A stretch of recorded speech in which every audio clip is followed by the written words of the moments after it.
Okay, welcome back to another episode of our video podcast. Thank you very much for joining and listening. I'm here with the good man himself, Werner Vos. Every week I get a new title. I'm quite enjoying it. I'm actually looking forward to hearing what the new one would be. Yeah, I might have wait to start, for next week's the highlight of my week. I might start having to write them down because I feel like I might have used good man before. But we're here to kind of continue our conversation, unpacking and diving into the sermon series that we're in, Reading the Bible Supernaturally. I thought what I'd remind everybody about is that the idea of these conversations is that it is a conversation. It's not answers to any particular questions, but it's a conversation that we hope would stimulate further conversation. Correct. Is that correct? Yeah. Okay. So I just thought I should highlight that because I do feel like sometimes, at least for me, being in this position, I can feel pressure to have answers for things, and that's not the purpose of this discussion.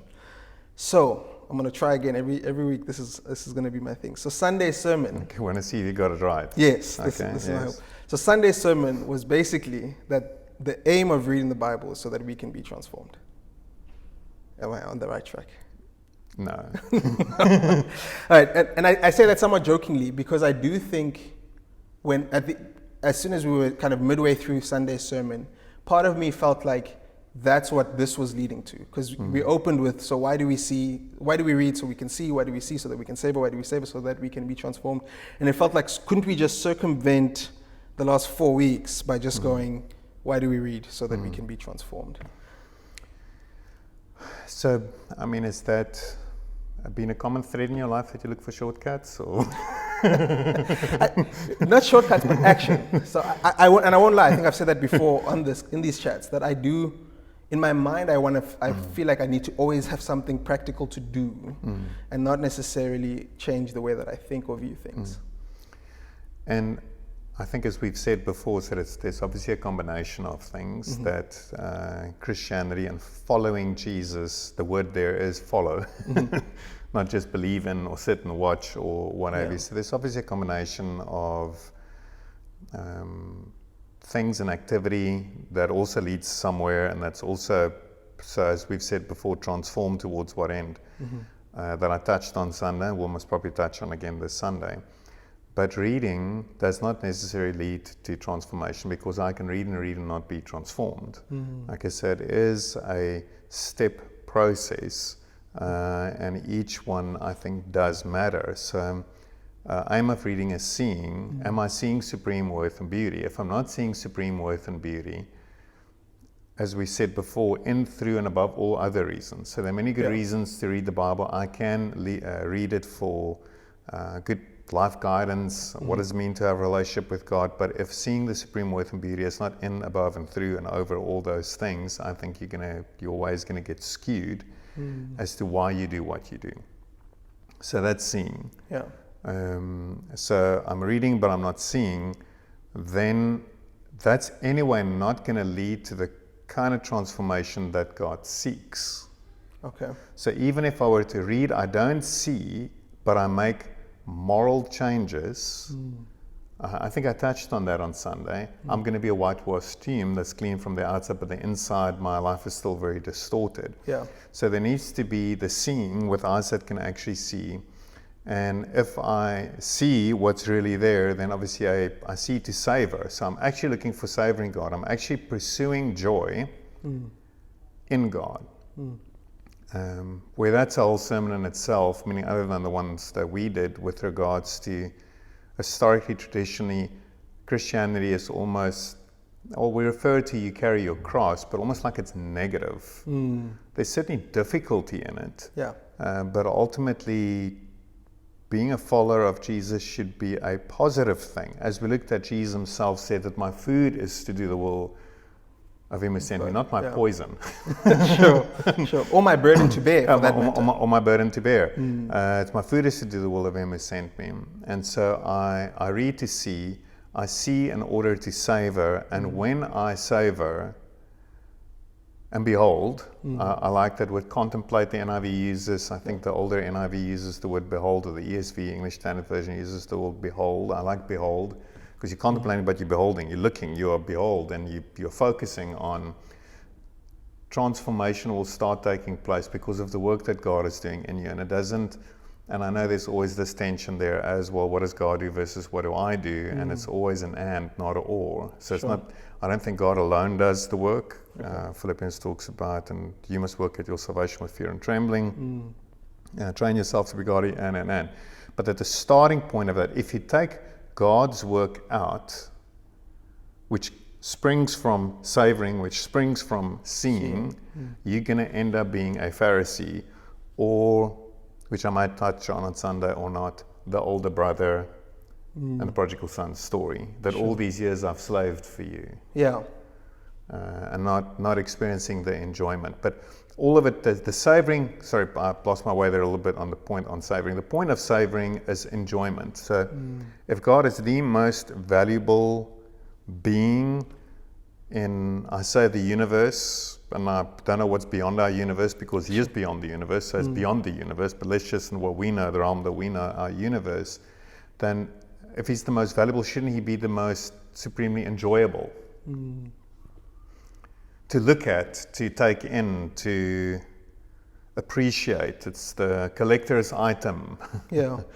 For whoever, the bird, that bird watcher, that there's a bird that like 5 people have seen in the world, and you get to be one of those people. There's the car, there's this, that, the holiday, the place, the whatever. It would be the same thing, and that then obviously leads to what we've touched on before as well. I see the value of, and it immediately does something.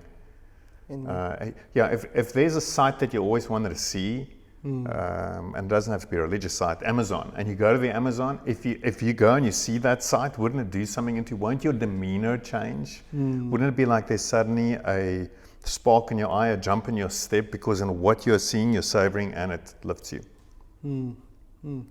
Sure, that was not a very long answer, but No, it is a long answer, but I think it's helpful because I think for me, what I realized on Sunday, and I'll be honest, I had to watch it again to be able to not be where I was initially. What I realized on Sunday is it's easy for me to feel like I need to read the Bible to know what to do, and then I need to just fight as hard as I can to do that as right as I can, as often as possible. And what I hear you saying, and that's why I had to rewatch it, is that's actually not the way that it works. And I could do that, but that's not what God is pursuing for me. That's not what God desires for me. And that can kill you. I would even go as far as saying, "Whoa, it's just a matter of time." Sure. So now I'm reading, yes, in our context, to see and to savor, but obviously I'm ultimately reading to know God. And as I know God, and as my eyes are open to see who He is, I will fall in love with Him. And His desires will infiltrate me and become my desires because of my passion for Him, for His supreme worth and beauty, not because it's right or good. And I'm not saying that there's not going to be instances in any given life, and we've spoken about this many times in parenting. If you were just to feed your kids or discipline your kids when you feel like it, they might starve. Sure. Okay, so I'm not saying it would take away the element of that sometimes I don't feel like it, or sometimes my heart is not that motivated, but that should be, the video needs to change. There will always be those photos, but the video and the rhythm is the one that needs to change. Yeah, and I think that's, and I don't know if we at the point where we can summarize the whole series, but I think that for me is what I'm realizing from the series. Is that when we talk about this idea of reading the Bible supernaturally, which is in the title of the series, is that it's a shift in the thinking around how we read the Bible. It's not a sermon series on how many times I should read the Bible, how I should read the Bible, how often I should read the Bible, all of that stuff, which I'm sure at some point we'll talk about when we talk about reading it naturally, etc. But it's more so shifting my focus that I'm not looking for what are the do's and the don'ts. I'm not looking for all sorts of other things, and those things could be there, but through them and below them and over them should be this supreme worth and beauty. Yes. So all those things are obviously important, and they are guiding principles by God as to what the garden life, what we refer to as the garden life, should look like, without a doubt. But that is not, I mean, I touched on it in one of the classes, and I'm reading more on it, which is a whole sermon series in itself that I'll almost probably not be ready to do for a couple of years. But the whole idea of the Trinity, the whole perichoresis, divine dance, circle dance, whatever you want to call it, idea should give us an idea as to what we are supposed to be drawn into. So we're supposed to join that dance. We're supposed to join the relationship of the Father, Son, and the Spirit, which is definitely one of relationship, not one of do. I'm not saying don't do. I mean, Jesus said he's fully obedient to the Father. He does whatever the Father tells him to do. So I'm not saying there's no obedience in it, but the primary nature of the Trinity doesn't seem to be obedience, but love, relationship, unity, and not necessarily uniformity, because they're all different and yet the same. I think that needs to be more in us. Sure. And as we get drawn into that, it will be drawn into us, which will then again lead to transformation. Now, and I this may be throwing the conversation a little bit, but obviously there is a large number within the church that are more mature and have been at this for a long time. And by long time, I don't mean anybody's old, but just more mature, decades, 2 decades, 3 decades. But then I think, what about the young person? And young not by age, by spirituality. Like they are just coming into a relationship with God in the last year, 2 years, 3 years. And to hear this message, it feels like it could be jarring, because part of what the conversation has been and what could feel like is there is transformation and there is a life to be lived that is through the scriptures. And that's what I pursue when I look at the scriptures. And if you say jarring, why jarring? Just overwhelming, or? Like, how do I now attain the seeing, savoring that can feel like such a much bigger topic than what I at my young youthfulness age, spiritually speaking, can absorb? It's probably a fair question. If you look again at the scriptures and how they were written, then obviously these people had that experience. In other words, they were young Christians experiencing this. They maybe wrote it when they were older, but that's what they experienced. We have seen, we have heard, we are writing this down, we have seen the glory. For what they've seen for 3 years, let's not talk about the 12-ish. Sure. Okay, what they've seen for 3 years is what they then made sense of. So yes and no, but then I'll also say that's okay. Start somewhere. And the idea, like any relationship, is a young married couple that comes back from their honeymoon. It's not going to have the same kind of relationship as someone who has been married for 50 years. I cannot expect to have the same relationship, but yet should desire it, and should also must probably work towards that end. In other words, begin with the end in mind. Begin with we're now newlyweds, but we would love to be there one day. So that must probably be my counsel, if you may, for younger Christians, is to, I cannot just say don't be overwhelmed, try to not be overwhelmed, but rather have conversation, and don't see it as I'm falling short, but rather as, wow, I would love to move towards that end. So as I started learning these things, I don't know, about 10 years ago, it was inspiring to me, and I'm definitely not a point of reference, but I saw a lot of things that I didn't have, but certainly as I looked and saw more clearly, desired to have above what I had. I think that was the big thing for me, and I've shared this a number of times, I think, from the pulpit, that for the majority of my Christian life, Jesus has been my greatest commitment, but not necessarily my greatest treasure. I would say the commitment part has always been there. I'm not saying that I've lived remotely perfectly or obediently and everything, but in general, the commitment, I make it is my commitment. I'm going to be at church, it's my commitment. I'm going to read my Bible, it's my commitment. I'm not going to get involved there because it's my commitment. It's my commitment. This is the commitment that I made when I became a Christian. Almost becoming to the point where I got committed to commitment. You could almost say that I worship commitment. And everything is about commitment. And commitment does play a role. I'm not saying it doesn't. But realizing, oh my word, there's a huge difference between Jesus being my greatest commitment and being my greatest treasure, joy and delight, that I enjoy my times with Him, I enjoy who God is, I delight in what I see as I think about God, and also I'm by no means saying that I get that right every day, all day, or what have you. But man, suddenly that just looked attractive to me and made a lot more sense, and then makes it very clear as to why the apostles in Acts 4:13 or whatever it might be say, we cannot help speaking about what we've seen and heard. We cannot help speaking about that. They were doing that, seeing, savoring, transforming. They saw, they realized, oh my word, this is what we've seen. They're savoring. Jesus is the divine God that was going to return to the temple in the flesh. We cannot help speaking about what we have seen and heard. Yeah. So to the young Christian, I would say, hey, it takes time.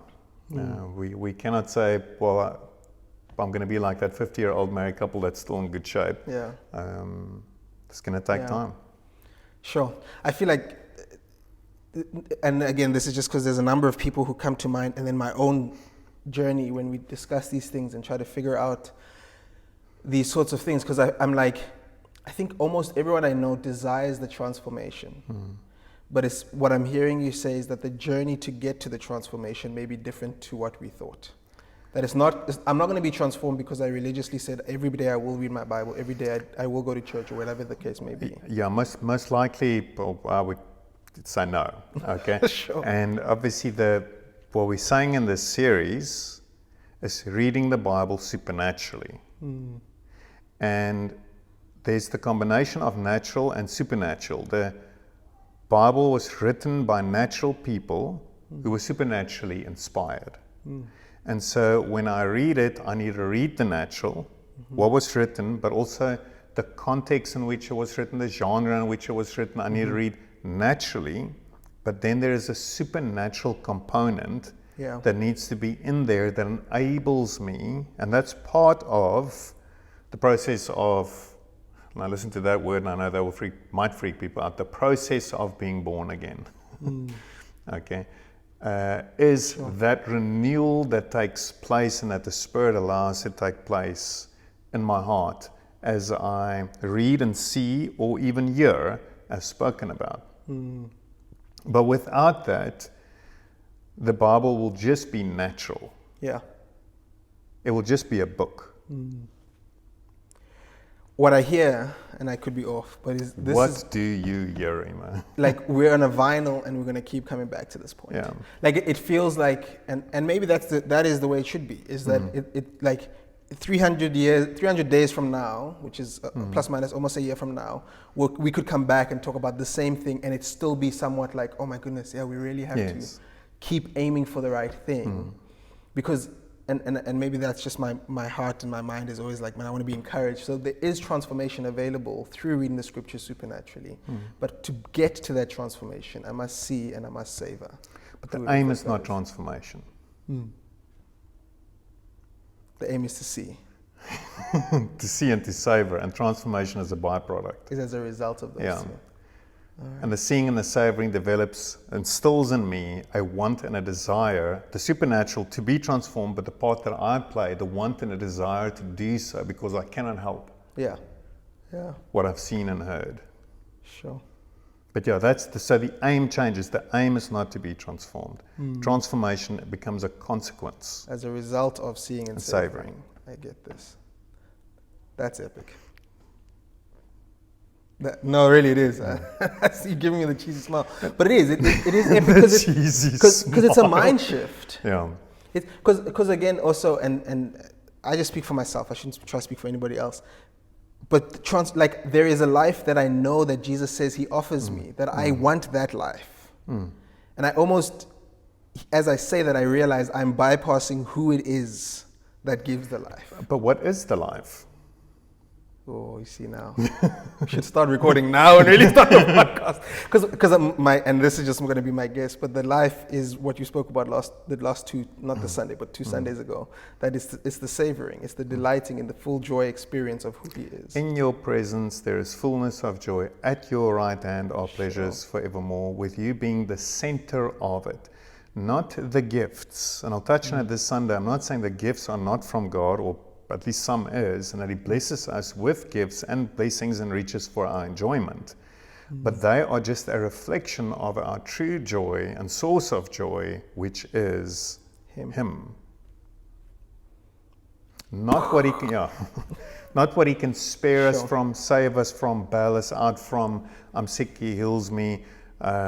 He deals with cancer, and all those things are wonderful if he does and when he does and it falls into his plan. But that's not the life that I'm seeking in Jesus. Amen. So my guess is that would be that would be a wrap then. I think so. What I will say in closing, if I can make a closing comment, and I have said it almost every Sunday, and I say it to people in the fellowship, and I'll say it again: have conversation, have conversation, have conversation. And I will also say, a lot of what we say on Sundays is profound.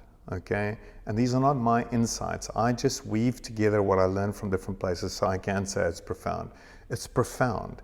You're not just going to get it in one shot. You're going to have to, unfortunately, it takes me hours and hours, and well, I cannot say hours, months, okay, to have been able to crystallize more some of the thoughts that I'm trying to communicate. But this can change your whole everything. And it's worth it. But it'll take time. You have to be patient. But you're not going to listen to a couple of sermons and see Savor be transformed and reflect His glory back to Him. Amen. So, but amen. Sure. Hope that has helped everybody. Yeah, amen. Thanks Thank you. everybody. Thanks very much. Cheers.